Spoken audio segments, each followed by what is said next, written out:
Ladies and gentlemen, thank you very much that you're here again, and I appreciate you spending your time listening to this. And therefore, I also try to bring you the best quality I can for your time. I do believe that our pursuit through this path of martial arts is one that will bring us to a certain kind of truth. And I believe also by contemplating life, contemplating death, looking at it through a lens which is not only based on faith, but based also on martial arts, we can get to a certain kind of truth in a nice way, a certain way, a truthful way of how to live your life. It is the way, it is the path, but in essence, it's also a pursuit of truth. And in this pursuit of truth, I must thank our sponsors. One of them being Kaizen. And Kaizen is here to provide you some of the best entertainment in grappling and martial arts out there. They are just, and we are just, trying to bring it to the next level. We're trying to put something down that will stand for the next generations to come. And therefore, I am happy to announce them as sponsors. And I'm happy to be working together with them, and I'm happy to tell you that very soon, on the 24th of February, they will have competitions. And during this year of 2024, they'll have competitions throughout the whole year, accumulating to a fantastic event on the 5th of October of 2024.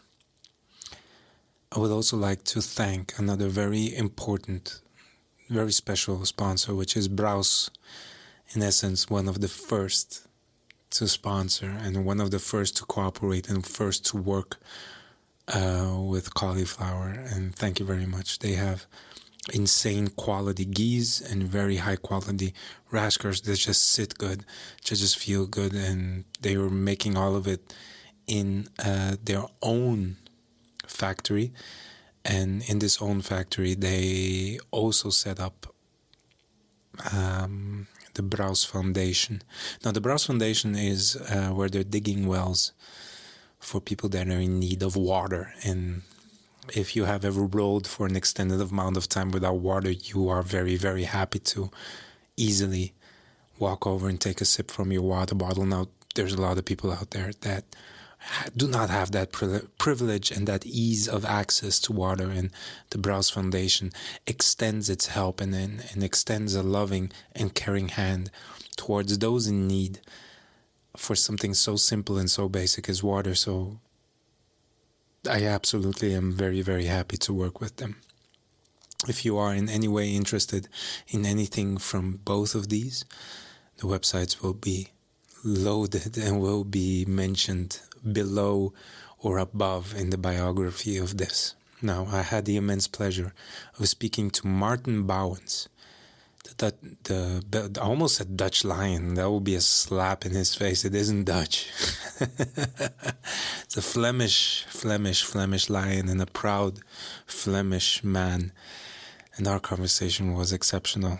I usually get out of the conversations that I had with the people a different person, and in this case, definitely must say that it has impacted the way I think and the way that I act towards others for the better.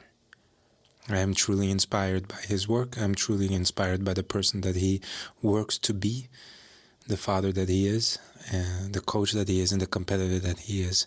The whole mindset of this man is fantastic. So I was very thankful to be able to pick to his mind and learn a little bit more about him. Guys, without further ado, turn off your lights, light a candle, lay down in bed, lay down in bath, make yourself comfortable. You deserve it. And enjoy our very, very fun, very extraordinary, very special conversation. Now, there's a little addendum that I have to add to this. In the first minute, we speak Dutch, but that immediately changes to English within the first minute, 54 seconds to be exact.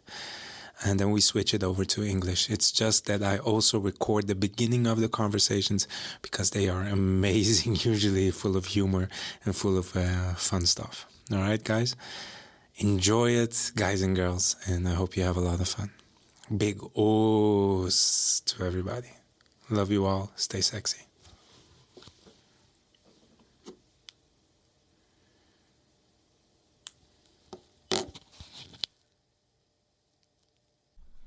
keep it going or something like that. Ja, je had puntjes opgeschreven? Of? Ik heb duizenden puntjes. Ik heb tijd, hè. Ten eerste, ik heb tijd. Als je wil dat ik over iets uitweid, dan kan ik zeggen dat ik ben een babbelaar. Hè, dus. Ja, nee, heerlijk. Nee. Dat is ons fucking niet opgevallen. Nee. De stilte zelf. Ik kan er niet tegen. Ja, mooi.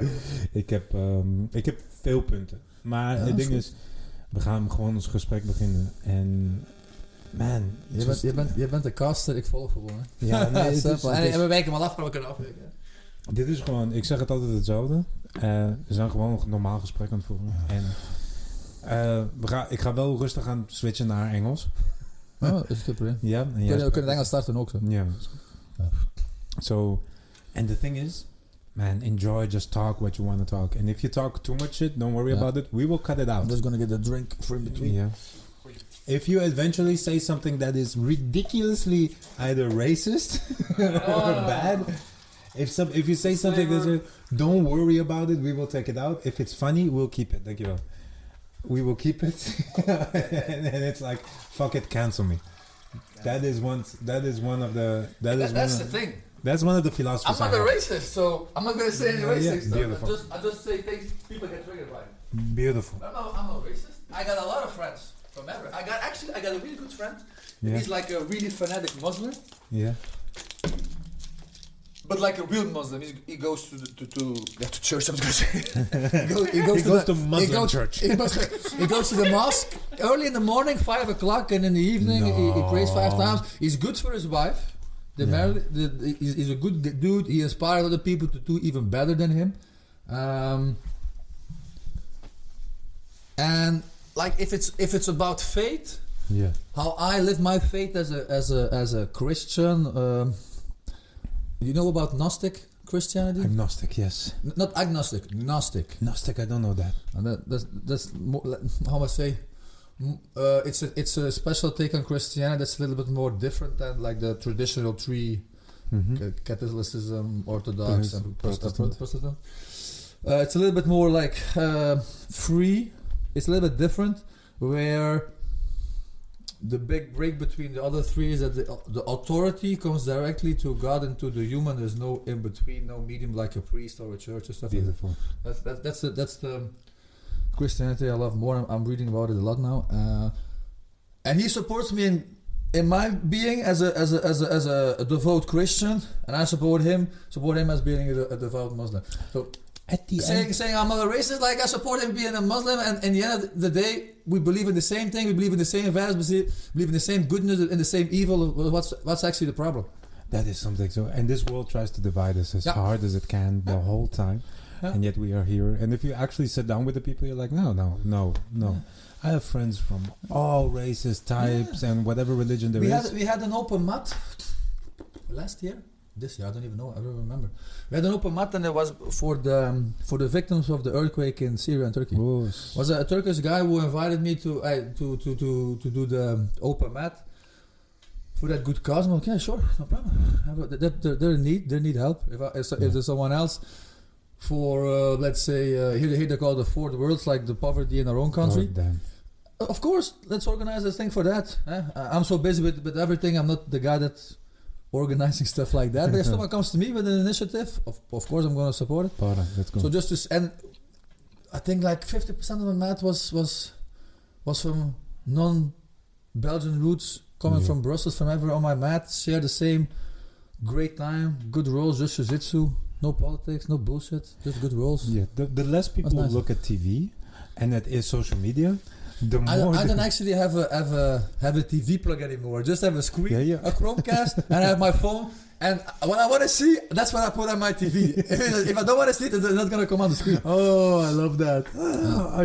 My mother is from the older generation, so the news has to be on. It's holy. Is holy. It's truth. It has to be watched and everything like that. She is a smart woman, so she watches all of the news, so she can decipher a lot of it. But a lot of the stuff that comes out, I'm like, Mom, it's bullshit. Come on, don't take it so seriously. Come on, it's not that bad. It's not that everything. Not you don't have to pick a side the whole time. that's you don't have to. They want you to pick a side, but why? No, Why? I'm on my side. That's it. Yeah, yeah. That's it. Also, like, this is the thing I've been working on. Like, I'm a guy. I have my own thoughts. I have my own opinion on a lot of stuff, but you don't need an opinion on everything. It's okay to not have an opinion. It's a hard thing. I practice that sometimes, but it's really hard. It's really, really hard. Well, again, I do cauliflower philosophy, and the philosophy part is I don't know shit. The more I start reading these books and the more I go into it, I'm like, oh my god, I'm a monkey to these people. I'm an absolutely primate. That's Socrates. Know thyself. The more you know about yourself, the more you know you're stupid. Yeah, man, it's incredible. I am ridiculously dumb. But it's sobering and it's fun to see that it's like, oh, I don't know anything. Yeah. Even in jiu-jitsu, they say like, oh, when you're a black belt, you start all over again. That's exactly what you say. At the beginning, when people would say that to me, I said, bullshit. If I'm going to black belt, I want to know what the fuck is going on. And then I got to black belt, and I'm like, oh my god, it's true. It's true. I still don't. They were know. right. And now I'm 100% sure that I don't know what I suppose. Yeah, like now if some blue belt is doing something strange on my mat, I come over like, what are you doing? He's like, look, do it again. I want to learn. I want to learn. Do it again. That looks good. Sorry, it was not the thing you taught us to do, but I saw it on the internet yesterday. Do it again. I'll see if it's good. Maybe it's good. Let me try it. And it works. Yeah, maybe it works, maybe it doesn't. But at least you could try. And tell me, is it not almost once a week that something like that happens? To me, it's once a week. Yeah. I'm watching my students fight and say, what the hell did you do? It's either really, really dumb or it's really, really smart. And I'm like, oh, I'd never thought about that. Yeah, and I told my students the same thing. Sometimes you guys are going to go do stuff that I've never seen in my life. When I was... Korte vraag tussendoor. Je hebt record gedaan? Ja, allang. Allang. Jullie zijn lekker bezig met allang. That's something I do. I just turn it on and then whatever happens. It's the pre warm up. Warming up in English. No, what I was gonna say is when I was like competing more frequently now with the 2 kids and everything is a little bit hard. But like let's say my white, blue, purple days. Yeah. I would watch like every one of my friends was watching the black belts. I was always watching all belts. Because you see some blue belt doing like, that's smart, but he does it all the time. Okay, maybe it's a thing. Let's say now Tynandal plays a black belt for not so long.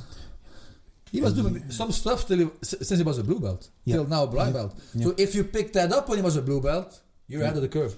Yeah, that would be the truth. And but let's say the truth. You start defining yourself at blue. Yeah. At purple, you tweak it to make it done. Yeah. People that reach purple belt, it's just hang on and you're gonna get to. Yeah, it's just the time. It's just the time. It's just it. If you get to a purple belt, you already have the right mentality to stay in the sport, to evolve. You know how to deal with injuries, setbacks. Sometimes life hits you. You got to do like work stuff. I don't know, every family. But you hang on. Bram is gonna be there. Black belt is the sad thing for me is when brown belt quits. That is something. That's true. That's heartbreaking. It's just a year. It's a year, bro. Yeah, it's officially just a year. be there, do nothing, and you're gonna get the black belt. I have a couple of guys that are on brown belt. I know actually some really good guys. Maybe it's like I said, life hits you, but you just want to finish as a black belt, right? Come on, just get to that. That's just one more. Just do it. I have one that I know. He's like 5 years now into brown belt. I said, man, go to the next one. What's keeping you? Do I have to give it to you? Come in like June. It's done. Yeah, it's done. You're not gonna learn anything else. It's now or never. Yeah. Like just take the step and fucking get beat up. It's fine. True. In that like time frame, it's not nothing new is gonna make you a black belt. Yeah.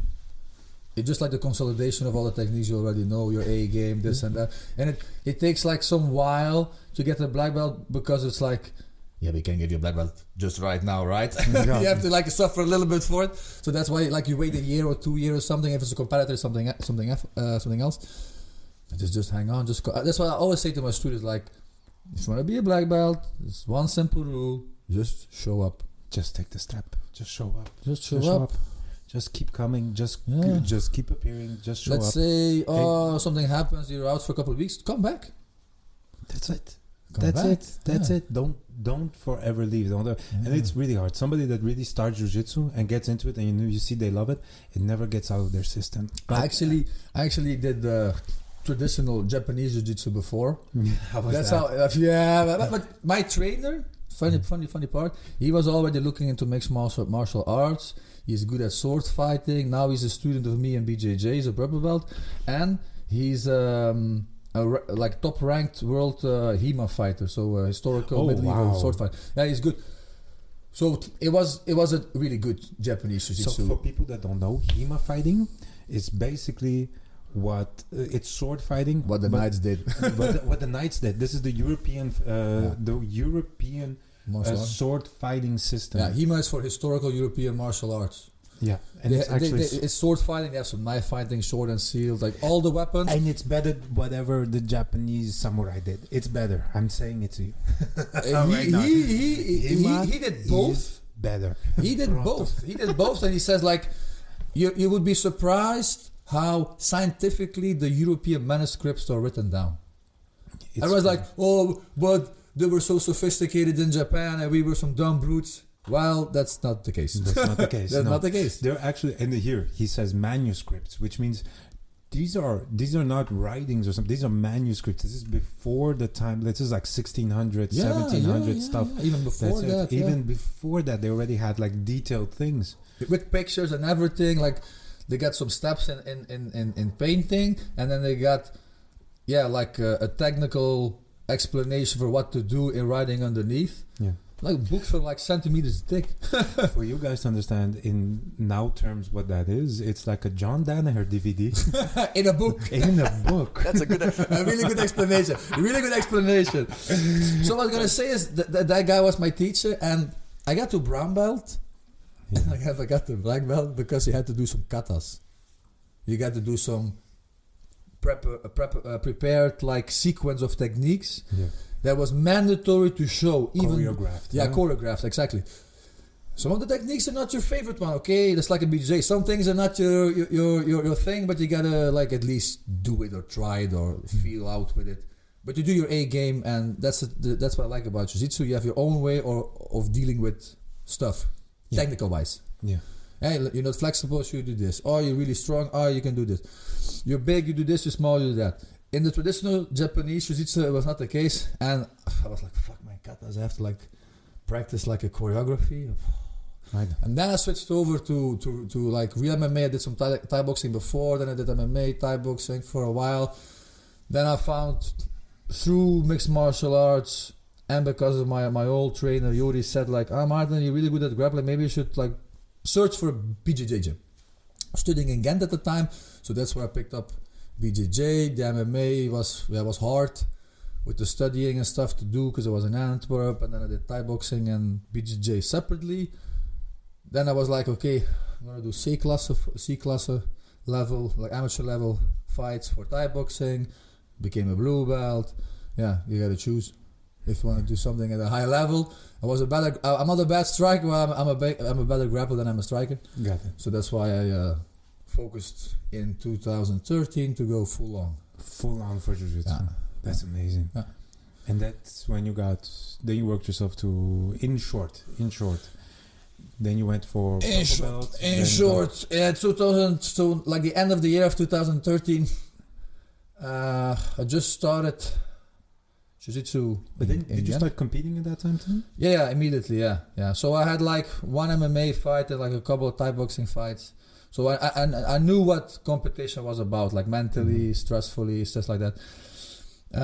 I think I had like 2 or 3 gi classes. I was used to the gi before because of the Japanese jiu-jitsu, but like full on BJJ, like a couple of classes. But because of MMA, I was really good at no-gi, of course. Yeah. So I did Naga in Paris.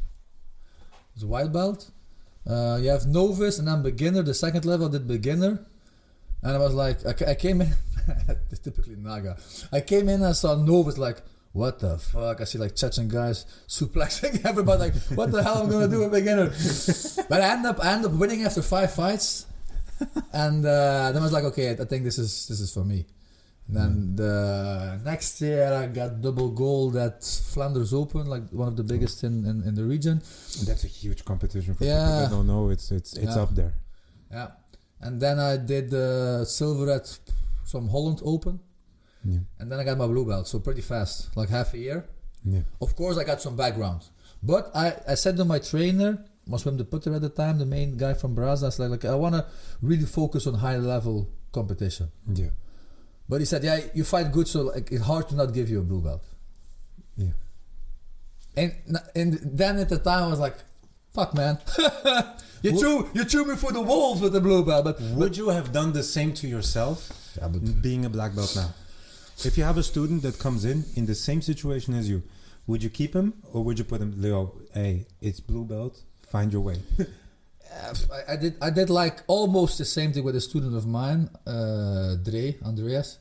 He won his category in Flanders. Yeah. And he won his category in Dutch Open. The two biggest competitions in the Benelux. Yeah. And Benelux. yeah. Benelux. You can easily say Dutch Benelux. Open and Flanders, like the Dutch Open is the biggest in the Netherlands. Flanders is the biggest in Belgium. He won both his division, pretty dominant. But he's a soldier, so he goes away, he comes back, he trains a couple of times, this and that. I'm like, fuck man, you get your blue belt. If you want those two, what are you gonna do? Yeah. What are you gonna do, eh? And like now looking back, it actually lit a fire up my ass as a fresh blue belt to evolve, to study, to learn, to work hard, to really. If I want to do competition and now I'm blue belt, I better be prepared. And so then I did blue belt. The first year was a struggle, of course. It was like the 50-50 year. I got podium or I got killed the first round. It was either one of those.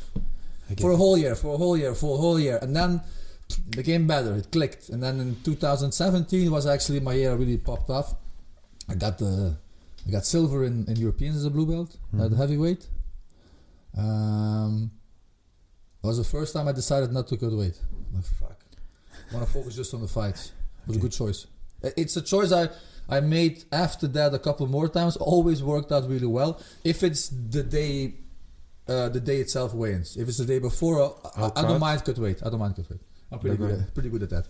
And then 17 I won the World Pro as a blue belt. Yeah. Oh, there you go. Yeah. 6 fights. And not easy ones because it's World Pro. Yeah, I got the semi. I'm actually more proud because of that. The semi-final was against the Chechen wrestler who wasn't allowed to compete at the FILA and the Wrestling Federation anymore because he did some gesture to the referee that wasn't allowed. Okay. So they were very strict over there. Yeah. Which is good. Okay, which is good. It's good. You shouldn't insult or. Yeah, that's something that Jiu-Jitsu is still coming into. Yeah, it's getting better. It's getting better. Yeah. Like what happened with Meregali, that he gave the finger and they're like, get out. Yeah, stupid. That's stupid. You should have known better. Okay, you can say what you want. People can yell what they want, but should have known better. Yeah. So, and actually, I came out on top after a wrestling scramble. So I'm pretty happy with that. And then, so I won. Then I went to the final against the Cicero Costa guy. Really good one. He competed some years after at higher belts, and he won Abu Dhabi Grand Slam and stuff like that. I forget his name. We're friends now. Was a really hard fight, and I managed to get a foot sweep standing, and I managed to get like a foot lock. Yeah. And slowly went to the edge of the mat. So we restart. I had an advantage, and that's when I shot the foot sweep when he was getting sloppy with the takedown. With the guard pull. Beautiful. Yeah. So I was happy. Yeah, 6 fights. It was hard. What the hell? And then. But at the time it was Fuji Europe. So it's the guys from BJJ Fight Gear. Big shout out. Yeah. They contacted me with likes like Daniel De Groot. Was Alberto Guzman from Spain, Faris from Hodge Gracie. Yeah. And they wanted to make like a Fuji Europe team. Yeah. And they sponsored me with Fuji, then with BJJ Fight Gear also. Then they started their own brand, Ground Force. Yeah. So that's how I ended up at Ground Force. Ground Force with the sponsor. Yeah. So they've been sponsoring me since 2017. Like. Oh my God. Yeah. That's a whole relationship. Yeah. And I've been there for model shooting for a summer sale, for a video. Now they did like a really cool no-gi stuff For the younger generation coming up, that's a very important thing. Like if you start the sponsorship stuff, treat it as a relationship. You're gonna have a good relationship with each other, and then just. And I like how it's not my job, jiu-jitsu. Yeah. It's just like an obsession. It's not even a hobby; it's an obsession. It's part of me, but it's not my job. It doesn't bring money to the table. Yeah. So for me, it was always the case. Like, if I have a good relationship with these guys, they take care of me. Like, in my contract says this, but they give me more. Yeah. Why do I want to like talk shit about them or say, oh, they gave me this and this and this and this, so you have to give me so I would stay. Never been bothered with that because it's not my job. If it's your job and something else, okay, then you need to bring food to the table. But otherwise, I have a really good relationship with Misha and Jan and Fabian. So good guys. Can't say nothing bad about it. They also have good stuff. Yeah, I'm happy with the gear also, the quality of the gear. Shout out to Ground Force, BJ Fight Gear, Fuji Europe. Eventually, it's hard because it's three. It's the same people. It's three firms actually, but I can choose. Eventually, I'm gonna have to say thank you, Browse, for the shit you do. Whatever. I like your shit. Yeah. So, except for the colored one, that was. So then, like 2017, it popped off, and then I got purple belt. Purple belt, I did silver at the Grand Slam in London with a broken, like a broken foot. I popped my ankle completely out on Wednesday and had to fight Saturday. So I took all the painkillers that I could, taped both my feet, so it didn't look suspicious. Paracetamol, go. Paracetamol, tramadol, ibuprofen, Nurofen. Everything and go. And go. And then after 2 days, I couldn't. 2 days after, I couldn't walk anymore. But I still got. That's the only silver medal. I'm really happy with it. Like the silver from the Europeans, of course, also. Yeah. But I got a golden one afterwards. But the silver from the Grand Slam was a good one because it was a mental struggle. Was just stay focused, fight at the time. Was good. And then 2019. That was in 2018. 2019. Like I'm just gonna say the biggest ones. Like I medaled like a lot in AGPs. Gi, no gi, open weight, IBJF, same thing. Mm-hmm. But like the big ones is like the Grand Slam, the European Continental as a purple belt in Malaga. Oh yeah, I had a really tough. The guy's gonna hate me. I think a really good, really tough close fight against the Calasan's Spanish guy. It's like he's known in Spain, but if you see his head, maybe you're gonna know. If I see the faces, it was a really tough tactical battle. It came down on one takedown. I got to, and eventually because it was sweep for sweep, was some 50-50 game. Was really hard. Really strong guy. And those are the best ones. Yeah, those are the ones you remember. Yeah. And then in the final, I got stuck in a submission, a straight arm lock. I felt my arm popping when I rolled over. Then I took his side mount and then Ezekiel shoulder with like 1 second on the clock. Yeah. Did you still get it? Yeah. He tapped. 1 second before time. Wait, the moment somebody tapped? I was on points. I really wanted to finish the guy because he fucked my arm up. Yeah. You're not going home for free. No. So European Continental, and then in 2020, I'm in 2019.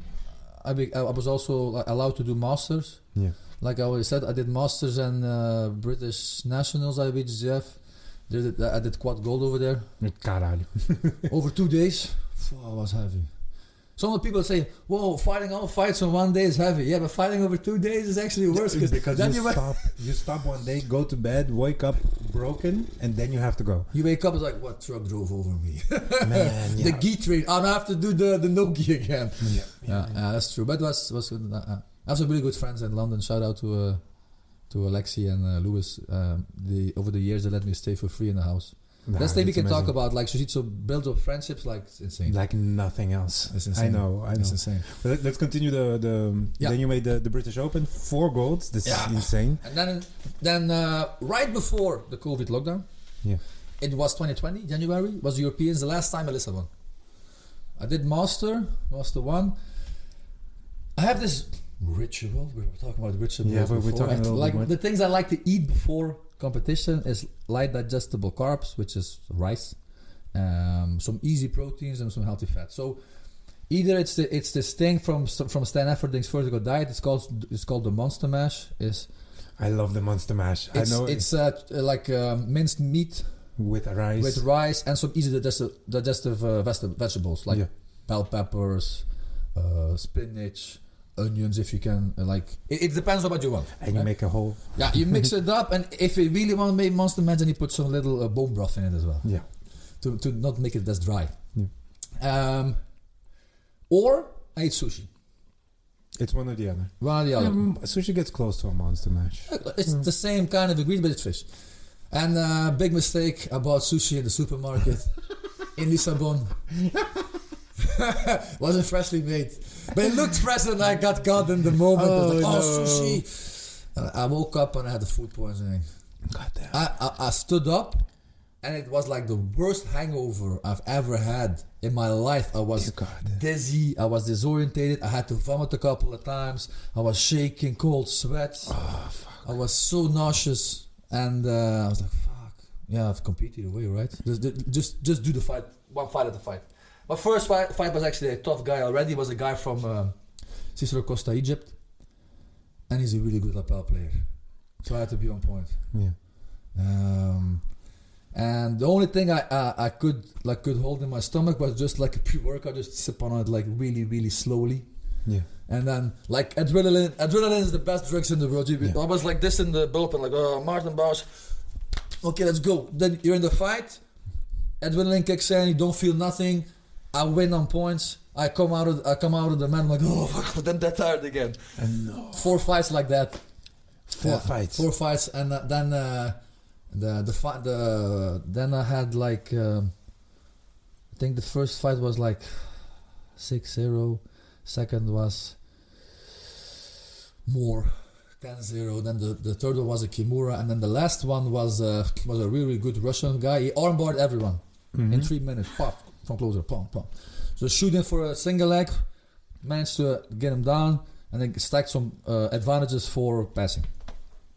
But I was tired, and he was a little bit hurt from us, so he didn't do much. So like, fuck, I'm tired as well. So I just wait. The time is ticking. Good. And in the end, it was good. Then I just lay down like, do the open class. Yeah, I do the open class. Then I just slept. Just ate one half of an acai. Still nauseous as hell. I went to do the first fight. Light featherweight guy, got triangled. Was just out of the game. He comes out afterwards like, you okay? You let me win? I'm like, what? Yeah, you let me win. I saw you fight. How the hell can I win from you? Like, yeah, I'm a little bit sick. Nothing to take away from you. It's really good, but I'm just a little bit sick. No problem. I didn't let you win, but you won. But I'm on my best. Cool guy. And then, I was really happy with that. 2020, then COVID hit. Yeah. Then. That's like 2 years without competing almost. Or I had a little hack. So since blue belt, I've been competing and fighting and getting my belt promotion in Sweden. Yeah, I got my purple belt from because there was a moment you switched to Stark.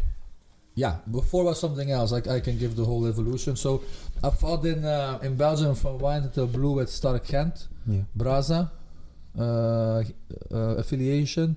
On the rim, the putter gave me the blue belt. With some friends, we moved to Stockholm, Staffo and Sam, who were my teachers at the time as purple belts in Ghent. They moved to Sweden.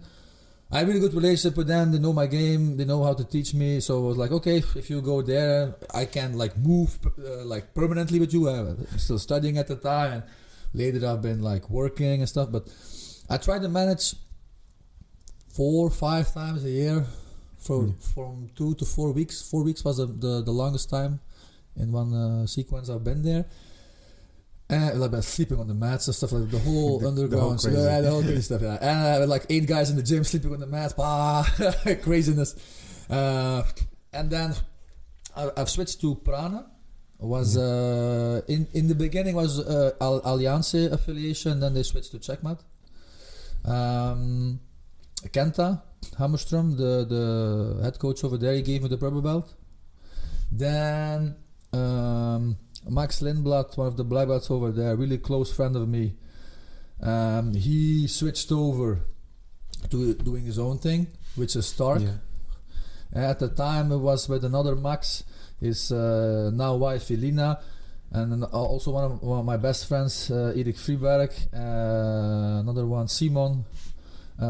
Like all black belts, they started Stark, and they're guys I've like traveled the world with. Like I said, I medaled in I competed in 17 countries.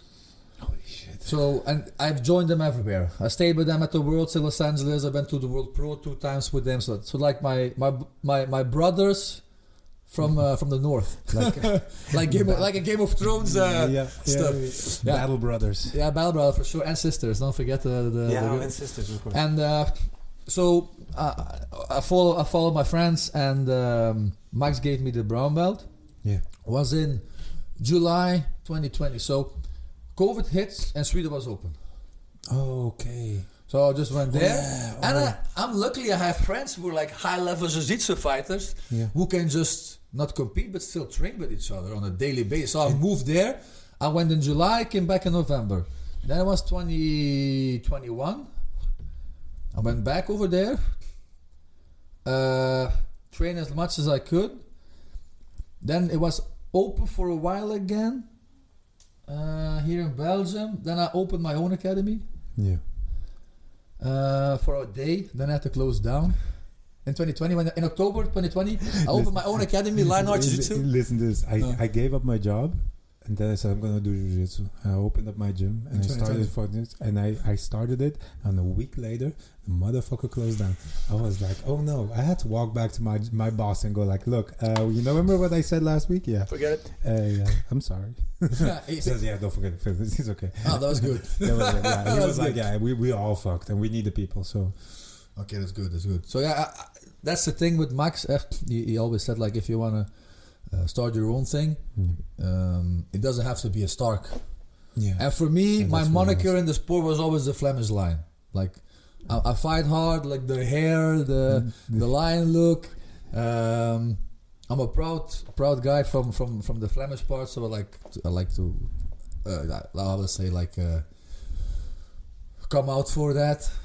It's non-political. It's just there's a kind of national pride that is part and of I it. think everyone should have that. I'm okay with everyone who has Absolutely. that. It's who you are. It's where you come from. It's okay to be proud of it. It's like it's another thing than to swear on others, but to be proud of that is like for everyone's good. So that's why I call it Lionheart. Don't want to be it like Flemish something, but Lionheart Jiu-Jitsu is something that I can relate to that. Like, and it's Sekmat affiliated. So Max helped me set up the affiliation with Sekmat. And so that worked out. COVID hits. Close after a day. 2001 we reopened in July.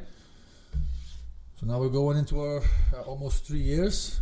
You've been to the academy before the podcast, and we have some good amount of students. We have some good level students like competing locally, some on a higher level.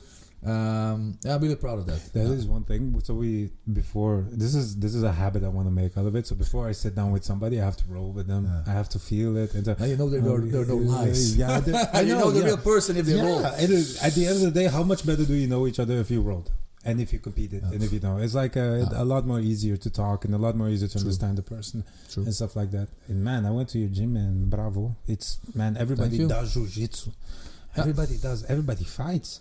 There wasn't one of them that stopped fighting in a bad position or in a good one. I was annoyed as fuck. Yeah, that makes me actually the most proud. That's also what I wanted to be Lionheart. Like, it's also like a metaphor for life jiu-jitsu. I think you said it just before, you learn how to deal with uncomfortable situations. You always learn to find a way. Yeah. You connect with people. You learn how to read people. Man, and that is that. And all the stuff you bring to your real life is it's the same thing. Life jiu-jitsu is the same thing. And if I can teach people to fight and hang on in jiu-jitsu, I would be honored if they would take that stuff I taught them in jiu-jitsu and they bring it to their life. That is one important thing that I've been working on and that is my goal for this year, is how can we transition that stuff that we learned from jiu-jitsu into everyday life, because you and me, we have the following mindset, and we learned it in the following way: competition, athletic, fight and this, and that's a specific, special mindset to have. And the thing is, how do I transfer this to the father of 3? How do I transfer this to the mother that stays at home and takes? How do I transfer this that for people that they're not going to stand at the world stage? They're not going to be. They could be European champion at some point. I don't know. That could happen, but they're not. They don't want to have that. But what they want to have is, how do I give them as much possible jiu-jitsu for them to take the best benefits out of it? And man, come on, the skills you learned doing this, traveling, staying in other places, surviving, the language, the food, the preparation before a big decision, which is a competition, the preparation for a competition, what do you do afterwards, how do you come home, what do you do with money, these are all complicated, hard things you don't learn at school ever. You learn leadership, how to teach others, how to negotiate with people, because you're staying in another country with other people. You learn how to be humble. You learn how to be humble. A hard one, yeah. Man, that's all the things you learn. Man, this is a skill set that if you add on to whatever you did in life, whatever study you did in life, if you add these skill sets on, you just go from a normal person to a superhuman, I believe. Because the thing is, you point out, like, especially competition, I would prefer that every student of mine would do at least one competition. I tell mine, if you want another belt? Do you want another belt? Okay. I need one competition per belt. That's it. You choose which one. The thing is, like you say, everyone spars hard in my gym, but I always say sparring and fighting is not the same. Yeah. Definitely not the same. Like, I want to win, but the other guy in the competition wants to tear your head off. And the mindset is different, the ferocity, the intensity is different. The grips, just the grips feel so different. Yeah, the crossface is different. But they say also, I reposted a post on my story on the Academy Instagram page. For self-defense, the best thing is competition. Yeah. And it's actually true. Yeah. Because that's the closest thing you're going to get to a real fight. Yeah. A guy you don't know wants to win from you. Okay, there are all rules. But the guy wants to win from you. You don't know the guy. You don't know what's going to happen. You don't know what he's going to do, how you're going to do. And yeah, that's life. Something is going to happen to you. You don't know what's going to happen. You got to be prepared. You got to deal with the consequences. You got to maneuver around stuff. Competition is the best. Yeah, so I think it's actually... Yeah, we can talk about that later. Like, for a human being to be like in the best version of him or herself, you gotta compete in something at least once. Yes. Once. Yes, it can be even like a piano contest. The stress that's gonna bring. Yeah. How to perform, how to be excellent at that moment for 100 people. Is going to that's going to fuck you up. Yeah. You learn something very important too that's going to take for you for the rest of life. Preparation. This is something that I was holding on to, and I was telling people about this. When the moment comes, and this is from the book by Chris Voss. He's a negotiator for the FBI, like terrorist negotiator and the whole thing. Insane guy, and he is. He says, when the moment comes, you do not rise to the occasion. You fall back to your highest level of preparation. True. So when the moment comes, you're gonna do what you've been preparing to do. You're not gonna buy maybe 1 in a million goes there and gets a lucky shot. That's why there's only one Alexander the Great, one Genghis Khan, one Napoleon. Only one. That's it. They're unique people, but like in the preparation, if you're not prepared, just chaos. Yeah. You always have something to fall back on. Yep.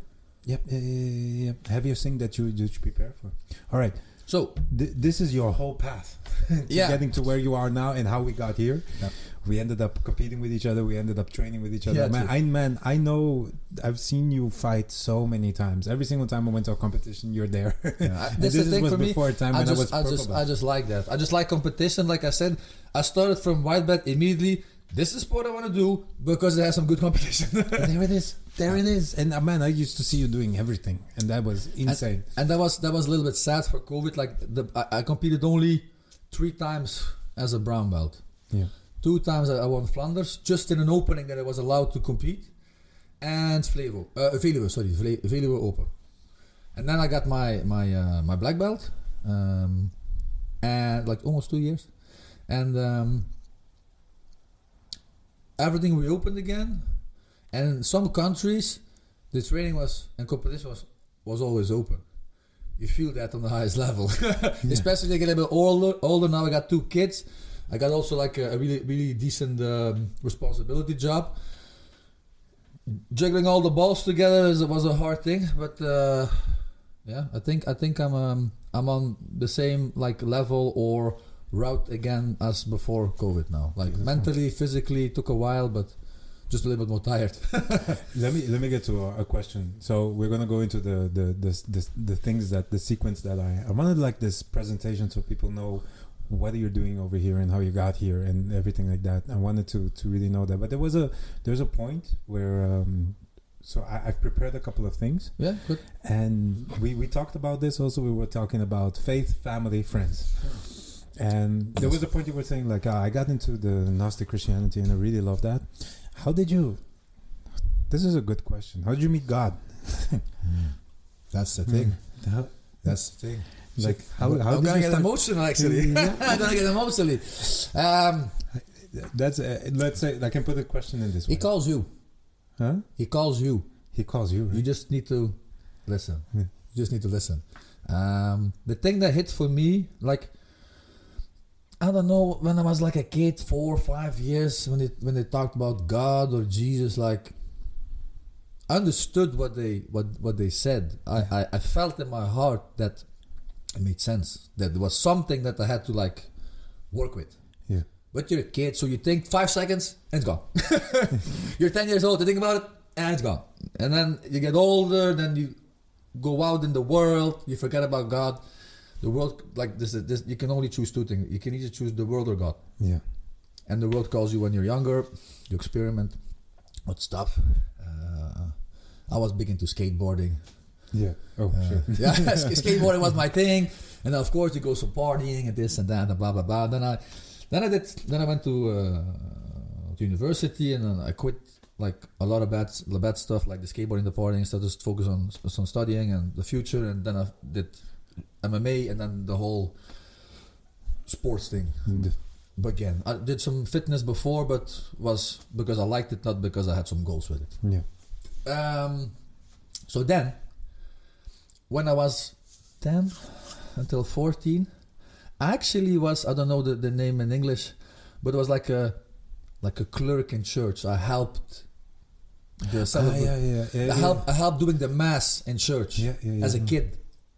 So I ring the bells, I bring the bread, I bring the wine. That's amazing. Yeah, I prepared the book for the priest. And it was weird because they called in school when I was like 10 years. I came around in school. Someone want to do this? And I immediately was like, what? I'm like, what? Why do I raise my hand? Like someone pulled my hand out on a string or something? And I did that for 4 years and was like, okay.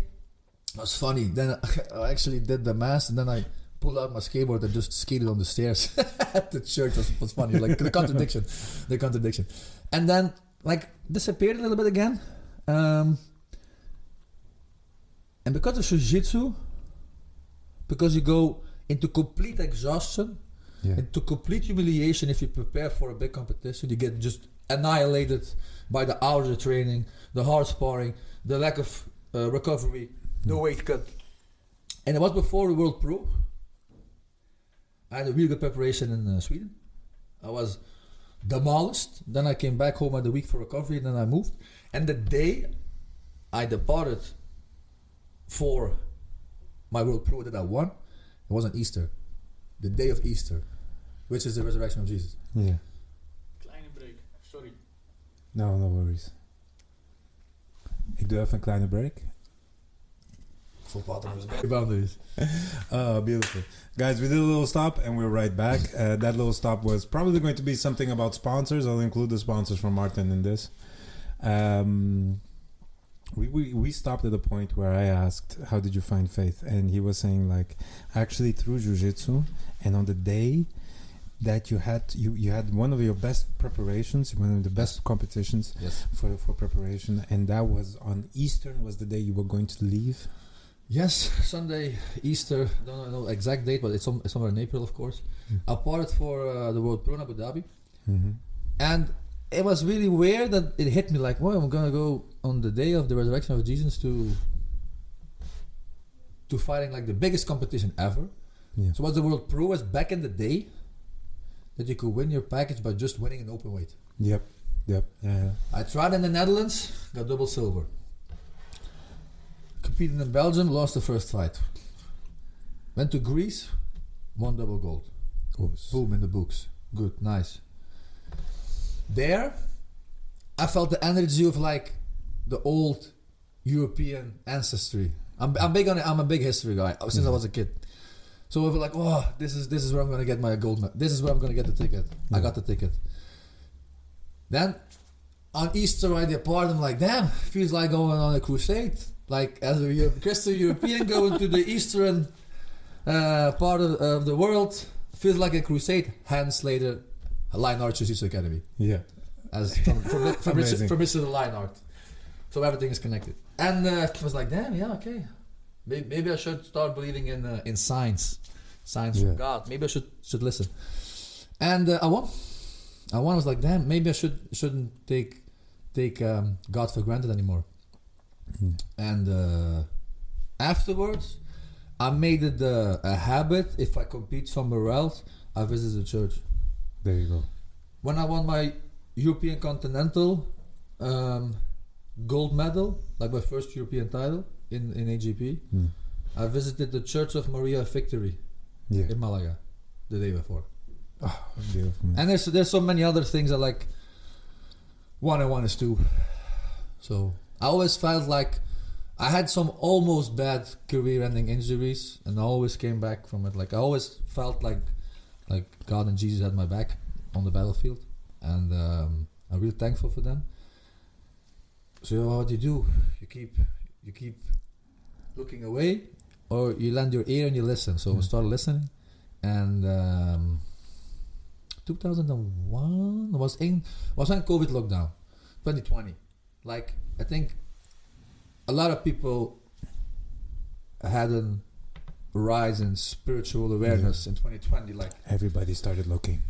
You can call it like, is God doing this? Is the universe doing that? Like in the end, it's all a good thing for everyone. So how you view that, spirituality, religious energy, it's all good. I'm not gonna hate. I'm not gonna say this is just what I believe. And I don't follow like a mainstream, already made path of religion. Right. Like I said, Gnostic Christianity is something I truly believe there is some truth in it. But let's say I'm more of an omnist, and that's not one is completely true, but in all of them there is truth to find. Yes, there's overlapping. Like if you draw like those diagrams with circles, somewhere in the middle everybody overlaps with one truth. Yeah. And you can call it God, or you call it the creator, or the power universe. Something made this shit. Something made us and all like.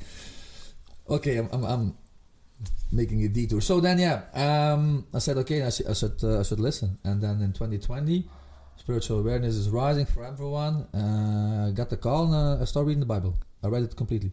Really? Yeah. From page 1 to 1900 in the 50s. And then that's where the Gnostic part of Christianity came in. Somewhere in the 300s, I'm not completely sure. At the Concilio of Nicaea, the big church leader said, this is what the Bible is going to look like. Yeah. People who never read the Bible, there's books in the Bible. You have Genesis, you have Exodus, and so on. Old Bible, New Testament. This is what it's going to be. Yeah. Before that, there were more books. Yeah. As like allowed to be the canonical study. They skipped a lot of them. God knows why. Only God knows exactly. And you can find those still, but they call it apocryphon in Greek, and it's called like not banned, but like pushed aside as non-truth. Okay. Or not truth enough. Like some say the same thing as the Bible, word for word. Some things they make a band, or they make a nuance, or they say completely something different. Yeah. And in the the compilation I have, it's called the Lost Books of the Bible. There's some books that completely retell the story first about Adam and Eve, then about the Noah story, then further on, and then you have some compilations from the apostles, where in the Bible you have 4 Gospels, Mark, Lucas, Matthew, John, in English, and they tell a story. This happened, Jesus said this, those people did that. In the Gnostic scripture, you have like, Jesus said, first person, this is what he said. Jesus said, this is what he said. Jesus said, this is what he said. Non-stories, just quotes from Jesus. And this is really interesting, I find. That's amazing. Is it worth the reading? Yeah. The Gospel of Thomas and the Gospel of Philip, or 2 of them. But you have, it's also like a really controversial person in the whole Catholic Church, like Orthodox also, is Maria Magdalene. Yeah. Who was she? What did she do? Oh, was she a prostitute? No, she was not. Was she there? Was she not there? Was she there? Like, were they all there? Yeah. And she has a gospel of herself. There is the gospel of Maria Magdalene. It would make sense. And I'm not gonna. You have to read it, eh? But they like, I know how the like. I'm not gonna go too conspiracy today. But they made this film, the Da Vinci Code, about there's a bloodline of Jesus and the Templars protect and stuff and that. If you look really into that stuff, there's some truth in it. But making a movie about it first, it looks like it's bullshit because it's in the movies. You see what they did? Yeah. So they make it a movie so they all can say, "Nah, man, you got it from the Da Vinci Code, brother." But I see these texts, they're like literally younger than the 4 Gospels you're reading right now. Okay. Like one, like they have like carbon dating and stuff like that on all the. It's called the Nag Hammadi scriptures. They found it in a village in Egypt, Nag Hammadi. That's why they call the Nag Hammadi scriptures. I have this. I'm reading this now. It's an 800-page university translated English book. Yeah. With all the notes, all the footnotes, all the bibliography, like really, really dry. Yeah. But it's interesting. But it's interesting. Interesting. I studied, so I know how to get through that without falling asleep. And it's also the first book I'm actually like marking. All right. Because it's so interesting, so to get back at it really fast if I need something to know. And reading that really calms my mind. Makes me search, like I'm a big searcher for truth in everything. Since I was a kid, I was always like, how does things work? How does the world work? How do people work? Like, how does things work? It can be something stupid, it can be something complex. And now the thing is, how does all work? Then I have a question. So I do believe that the path of martial arts, which would be, I don't know how to translate it in the best way possible, put it in the words and perspective. I tried. Is it the philosophy of martial arts? Is it the path of the samurai? Is it the path of the warrior? Is it something like that? Either way, it's one of those things, and there's a path you follow if you do believe in that. And if you go deep into it, you have it. Does it intertwine with faith? There's a really good quote from the most famous samurai, Miyamoto Musashi. Don't kill me if I get it a little bit wrong, purists. Yeah. If you know the way, you see the way in everything. Yep. If you know the way detailed, then you see it broadly, or do you see it broadly, then you know it in everything? I don't know the quote as well. Yeah, but the thing is, like, let's say it like if this. you know how, let's say, how a tree grows, why he has fruit, the fruit falls, another tree, that's life. Yeah. You can apply it to animals, you can apply it to humans, you can apply it to anything. There can be a storm, the tree can be cut down, it's dead. But the fruit lives, so the tree lives in the fruit. So is there death? Yeah. Is it not eternal life? Just some questions. Just because you ask a question where you didn't get a immediately answer on isn't a bad thing. No. Keep thinking. That's one thing. And of course they intertwine. Like I said, if you fight the guy, you really know the guy. Is he a quitter? Is he not a quitter? Yeah, you find out things that are... Yeah. And sometimes, that's also a thing. You evolve. Sometimes something like now I sleep so like less hours than I did before when I was like 26 competing every day, no kids and stuff. Yeah, I quit more than I did when I was a younger guy sometimes. Like, oh, okay, fuck it, pass my garden training. I'm done. I'm done. But, okay, then you know yourself. Okay, I used to be not a quitter, now I'm a quitter. Why is that? Ask the question. Why is that? Look in the mirror. Face the answer. What, do you want to do something about it? Nah, I'm a bitch. Okay, then you leave it. I'm like, no, fuck, that's what I said. I need to get back on the same edge like I was. Yeah. Then, okay, work fucking hard. Yeah. Just to say they intertwine, you need each other.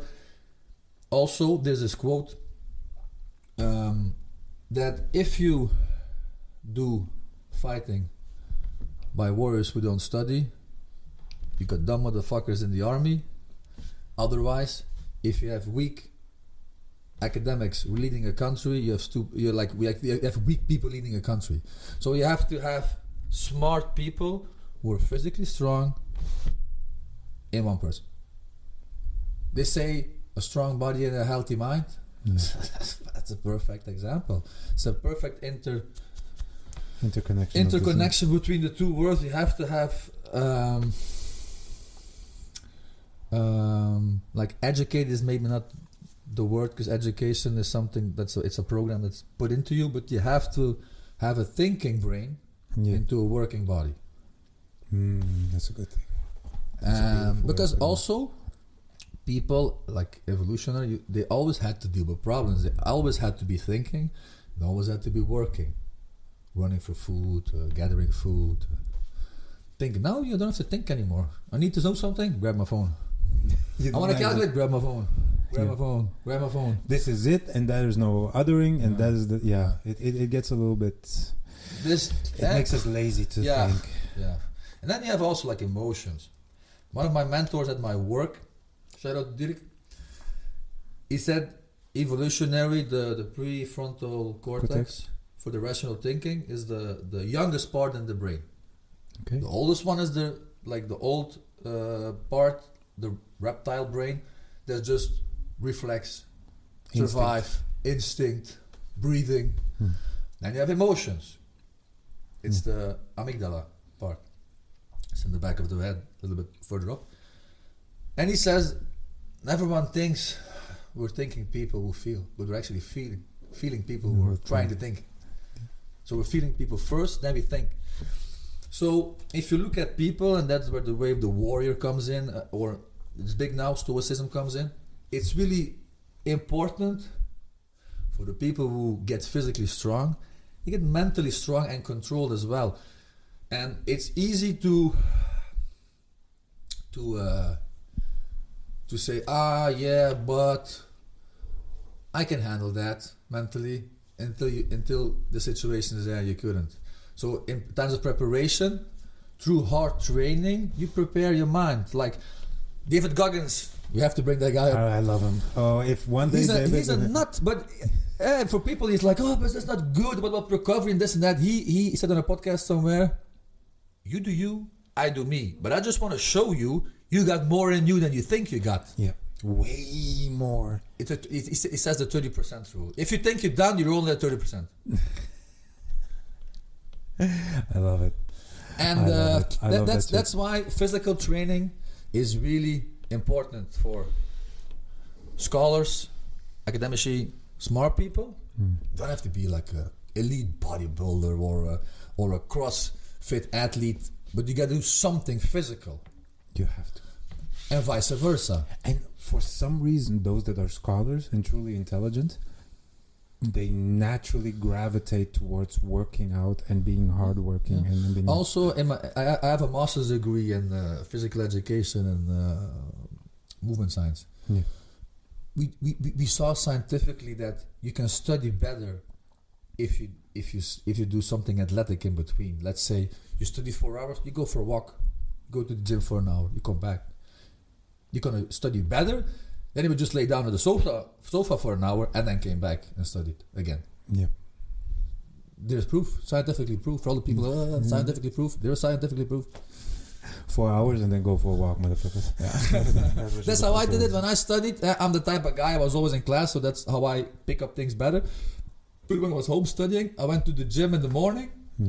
I studied some hours straight. I went to jiu-jitsu, read a little bit, some recapitulation, went to sleep. Worked perfect for me. Perfect. If I'm gonna step one take back because I asked about do they intertwine? You mentioned stoicism, and that brings me to the last question of faith, and that is a question that I'm going to blatantly steal from Lex Friedman. That's the one with how do you look at death? Because that's the thing that we run away from so much. And as a society, we're like, not death, not bad things, everything that is bad and death and wrong and things like, don't think about it, don't look at it, don't pretend it doesn't exist. Until you're at the age and then suddenly it's really close and then you're like, oh. Then we come back to fate. Yeah. When the people got, as a society, scared of death.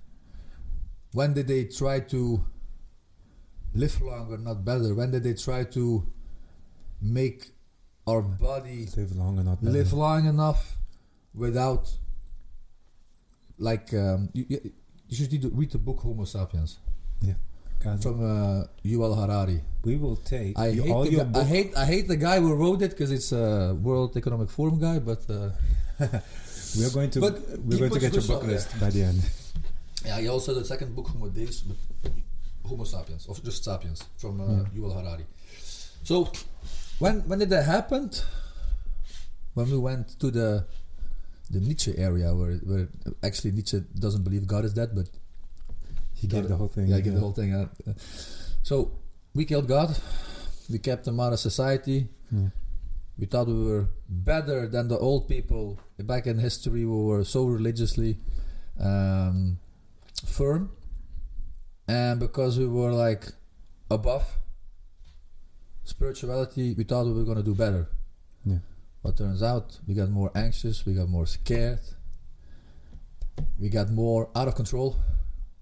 We lost our virtues. But as a whole society. Because as a society we cut out the faith part. Yeah. It can be any type of faith, any type of spirituality, doesn't matter. If you cut that shit out, it's easy. Even the Neanderthalers saw Thunderstruck that, wow, something bigger than me is doing that. I can deal with this. I better pray or hope this thing doesn't gonna kill me. Instead of now, like, but science, this and that, and blah, blah, blah. It doesn't satisfy. Now there's a new science, the quantum science. That's actually the blueprint how God made the universe. That's beautiful. Because you can say, this is how it works. Good. Who put this in motion? Who put all the quantum science into being? Has to be something before that, right? It's a Big Bang. Good. How did the Big Bang happen? Just happened.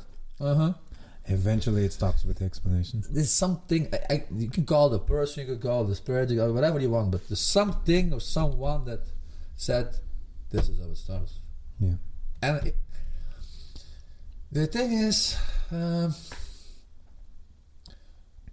it's with the whole concept of the whole society now. It's like, I'm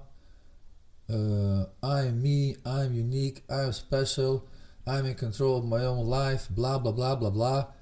It's true for a sense, and then something happens, and people get a depression.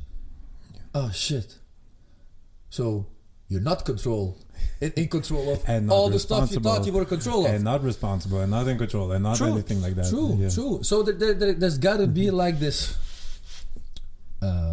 fundament of faith, religion, spirituality in people's awareness.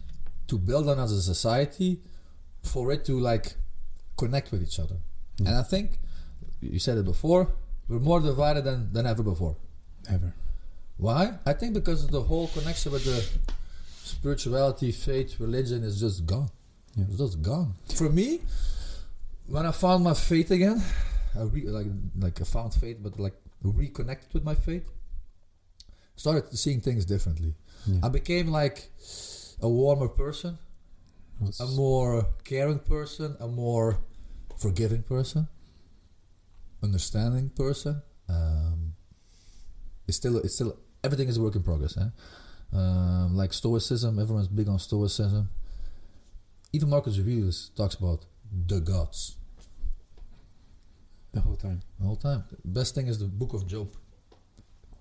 The devil and God make a pact. Let's see how faithful this guy Job is. Yeah.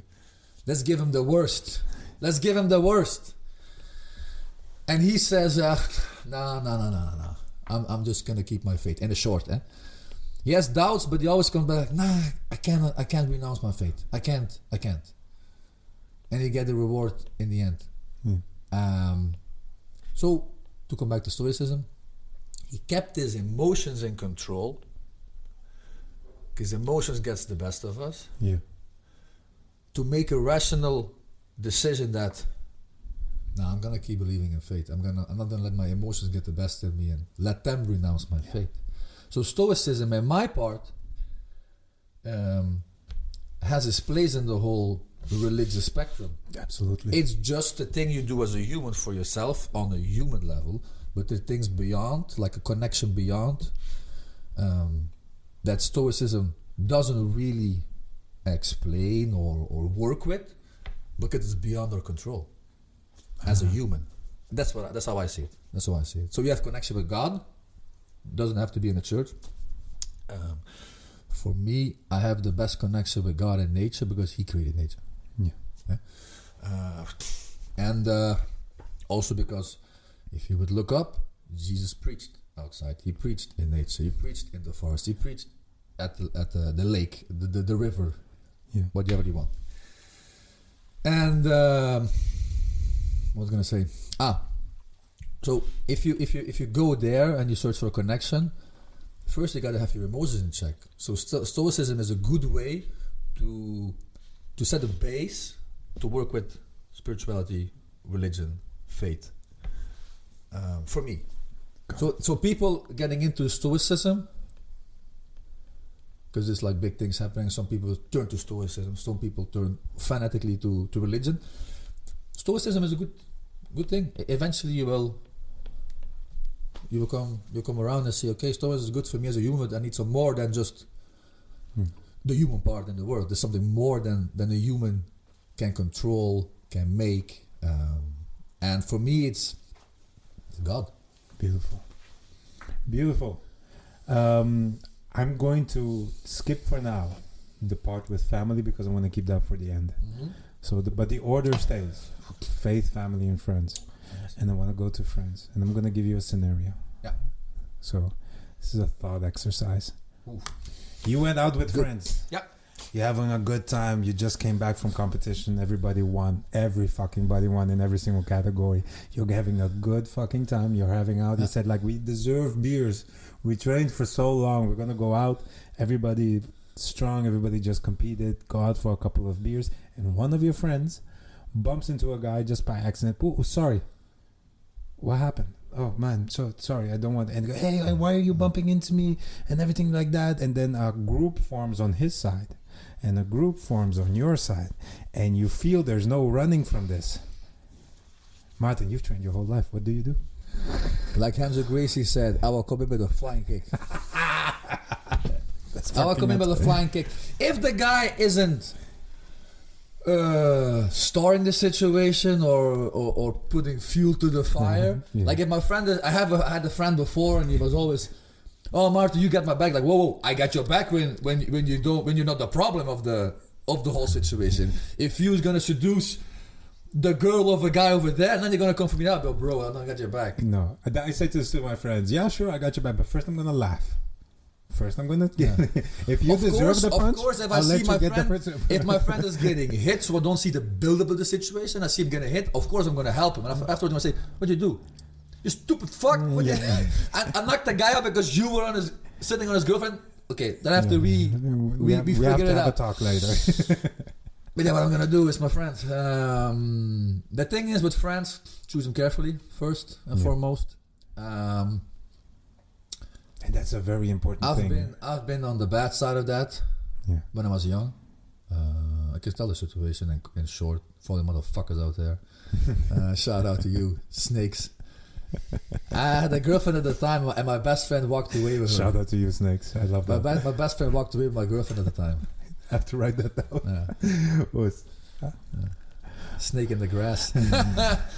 So then my other best friends, they choose his side. So I'm like, you choosing the snake side? He can snake you too. Yeah. What is that? And then I learned fast, like, okay, you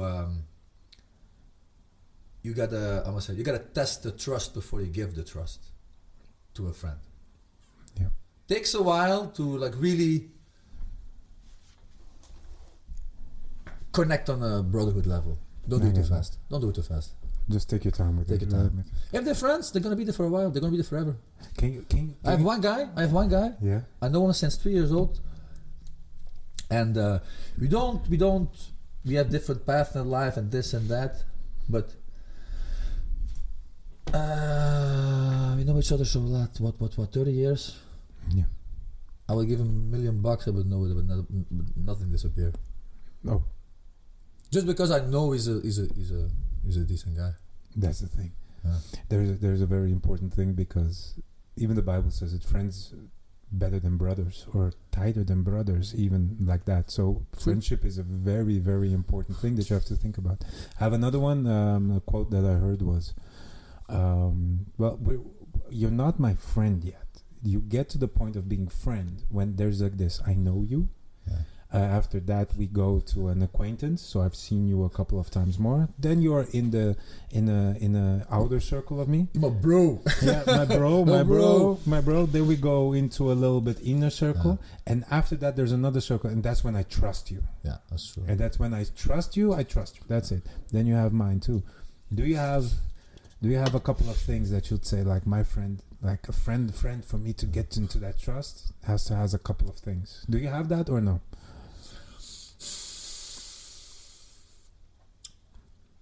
I do it differently. All right. I have my values. Yeah. If I know or I see them have the same values, they pass the check. Checked. If a guy is also a faith family friend, boom, come in. it's like a fast scan at here. Beep, beep, beep, beep, beep. Straight through. It's easy, but those are things that are very, very truthful. Those are man. That's a big separation. And also, these are values you have to fight for. Like for having those values, especially if it's like now I'm going to be 35 this year. If a guy is 35 and has those values, I know he worked for them, he bled for them, he fought for them. Yep. So then I know he did the test already.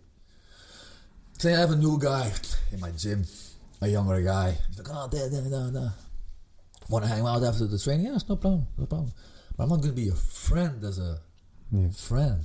Like, that's the thing. Takes a while. It takes a while. It takes a while. And now, like, of course, it's when you're young, you think you know it all. But when you get older, you actually, like, learn to read people better, faster. Because you have your set of tests, experience. You get your tests, you get your values, you check on them. So it goes better and better. And now I would say I surround myself with good friends because I already made them to the test. I already checked everyone off. And the people know, like, you know, if you talk to me, like if you're in a circle or not, I can't hide nothing. I'm like an open guy. I'm an open book. That's true. I'm an open book.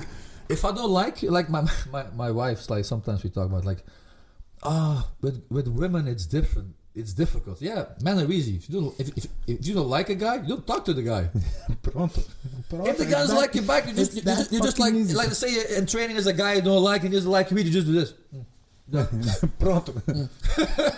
I promise not to kill you here, and you promise not to kill me it's here. Like it's a mutual confirmation of I don't talk to you. I don't bother you, and you do the same to me. We're good. We stay on our sides. And women have to do this like theatrical stuff all the time. Complex creatures. Yes, much And, much deeper emotionally, yeah. much more complex relationships. I can more. tell you why. Hmm. I can tell you why. I think I know, because we are violent and they're not. You know why? Oh, tell me. They have a portal and they bring souls into the world. Think about that. They have a Portal. yeah. And they bring souls into the world. Yeah, that makes it a lot more complicated. We can talk about it later, but my wife gave birth twice at home.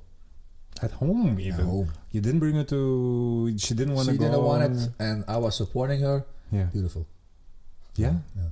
Did you do it by yourself? Did you have somebody else? With a midwife. With the midwife, Yeah. like old school. Yeah, old school.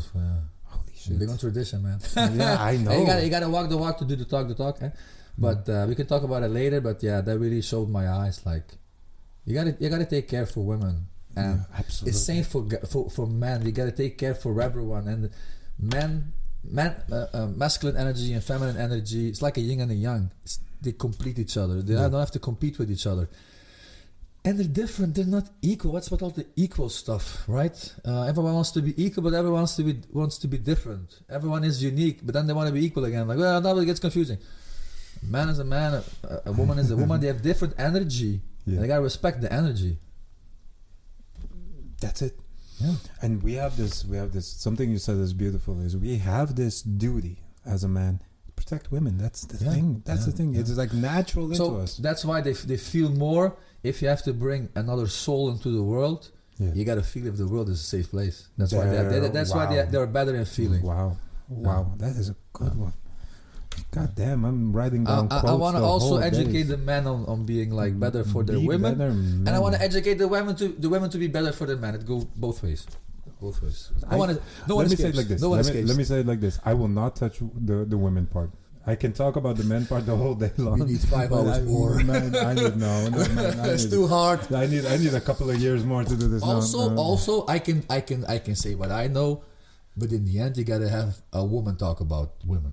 Yes, at the But end I'm of the gonna day. say about a We woman. don't have enough space for that. Sorry. No.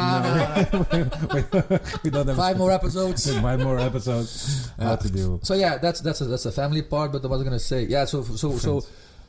So women are more feeling, and then you can say, Maarten, you have girlfriends, like girl friends. Yeah, I have some, not that much.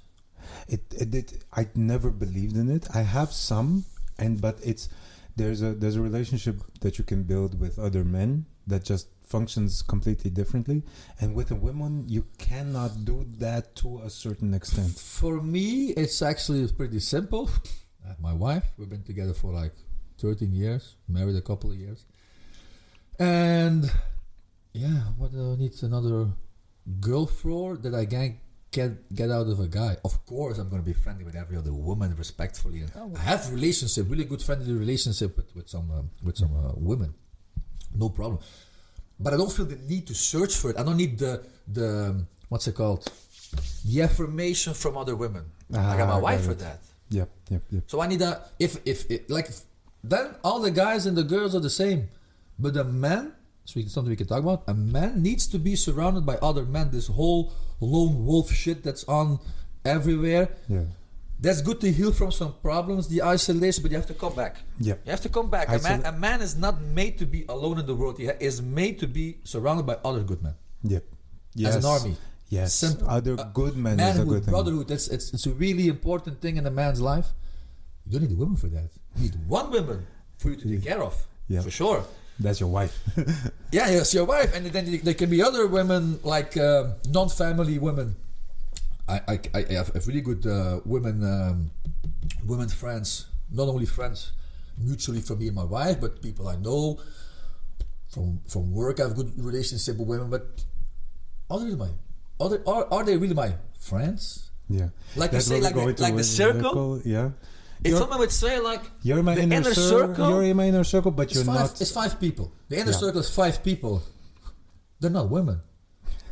Yeah. My wife is like on another level than the circle. Yeah. That's life partner. That's a woman. That's something else. And that's 1 and 1 is 2. We're all like 1 and 1 is 1. 1 and 1 is 1. And yeah. Just what's with all the other stuff, yeah. Like that's the thing. You can be very friendly and you have to be respectful with everyone. Yeah. But how much do you share your inner circle with them? That, like you said, like you have boundaries, you have circles. It's actually pretty simple, eh? You're in war. They grab you. They say we're gonna shoot 2 people. You can choose. This guy you don't know or your brother? That guy. Immediately. Your brother or the guy you work with? The guy you work with. Your neighbor. Your neighbor. Then it gets difficult. Your friend or your brother? Depends on how big the relationship is. Yeah. Your friend maybe. Huh? Your father or your brother? A hard one. That's difficult. Why? Because in the same circle. Yep. And don't take it too hard that you're not in everyone's inner circle. Yeah, no. Build your own. Yeah. Build your own. That's the thing. That's your That's own why I circle. need other men. You need other men. You can't be alone because it's good for the isolation is good for reflection. Yeah. Jesus went into the desert for 40 days, but he came back. Yep. And when he came back ready. Done. You have to isolate. You have to face the devil. Yeah. Face the questions, face the mirror. Take that and come back to society. Yeah. To your brothers, to your family, and work on it. Like I had my own struggles, like mentally, like trauma feelings when I was a kid. Like I come from divorced parents and stuff and this and that. Like then my best friend stabbed me in the back with my girlfriend when I was like 16. So I learned the hard way when I was like 8. Like okay, I'm gonna go to the couch, but I'm not gonna trust a lot of people. Yeah. No. But then I learned learned to know my first coach, the traditional jiu-jitsu guy. Yeah. It clicked. Why? He had the same values as me. Yeah. Okay. He likes to party, but he likes a relationship first. Okay. He likes to go out, but he likes training first. Got his priorities in check. Yeah. Also, the thing I hate. I don't have time. Now you just got different priorities. But That is the truth. so you check on the priorities, on the values. That's where you connect deeper. And then how much connections you can make, that depends who's going to be in which circle. Yeah. You check all 10, yeah, you're in a circle. You check only 4, you're out of circle. That's okay. That's another thing. Like from stoicism and stuff, Yeah. that's okay. Don't take shit personally. Don't take shit sometimes too seriously That's for true. yourself. We talked upon something on the beginning of the podcast. Before I end this, like everything, that's what I like learned from all the philosophy I studied and experienced in life. Everything is a balance, and a balance doesn't mean is it got to be this the whole time. It can be this, but it eventually needs to go back to that. Then it has to be like this. It can be like stable for a while. It doesn't have to be stable the whole time. That's not going to happen. But just know if you're going to be a little bit down on the right, eventually you have to come up on the left. Maybe not exactly as deep, but just trying to balance it out again. Or work towards it. It's the same with taking shit too seriously. Some shit you have to take seriously, of course. My family, I take that seriously. But then on the other hand, do I have to take it seriously every day? Yeah. All time? Everything? Like... What do you chill out sometimes. What do you do with yourself? Do you take yourself too I seriously take, like, or not? Sometimes I take myself as a person compared with others not so seriously. Beautiful. But I take what I do and how I define myself very seriously. Sometimes too much, it like fucks me up. Got it. Beautiful. Let's go to the most beautiful part of this. So I have to work on my own balance sometimes. Like I said, it's a work in progress, and that's great. That's good. It will never end. I tell people the whole time, guys, I'm working to be a pastor. Man, Jesus ain't done with me. Jesus is not done with me. There's so much work to do. Death is going to be good. I'm going to be chilled out. I'm going to meet Jesus. I'm going to meet God. I'm going to meet heaven. Exactly. Guys, I still have so much work. Jesus is not done with me. So don't look at the bullshit that I'm saying. Yeah. Last part. And to finish it off with a golden, beautiful thing. What is the importance of family. And I have this question. I made this question to Jeroen that was driving with me. I said, Jeroen, once you saw your kid for the first time, how easy, because I got this from another friend. I said, how easy was it to decide, because my friend said this. He says, the moment I saw my baby for the first time, I said, I will kill for you. And I said, that's the weirdest shit to say. Yeah. But he says, I don't know what happened, but there was a switch in my mind. And Jeroen said, for me, it was amazing to see, and gradually I evolved as a human. And my friend said, it was kind of like this thing. I saw it, and I started to evolve into the better man I am. And the moment I saw it, I was like, I'm ready to kill for this child. Like in my journey, like I said, what is the importance of family? Because I cannot talk that much. In everything you say, do, act, live, there's completely a warrior. So everything we're talking about now is the aspects that put you inside of that. So the details of it, like family, friends, and faith and stuff like that, is what comes into your path as a warrior. So balance the warrior life. I got a dad life as well, a husband life as well. Yeah. And I completely love it as much. So first, God came into my life, like supported me on the battlefield. And then he, can I get emotional and shit? He granted me the wish of giving me a son first and then a daughter. Oh, amazing, man. Something I wished for a long time, like 2 kids, maybe more. But give me a son first, and then give me a daughter, and then whatever comes. Yeah. And that's what I got. And like I said, my wife gave birth twice at home. Was a rodeo. First time was a little bit tougher because we didn't know what to expect, and took a little longer. The second was very, very fluently, and very very fluently. Yeah, it changes you. It changes you.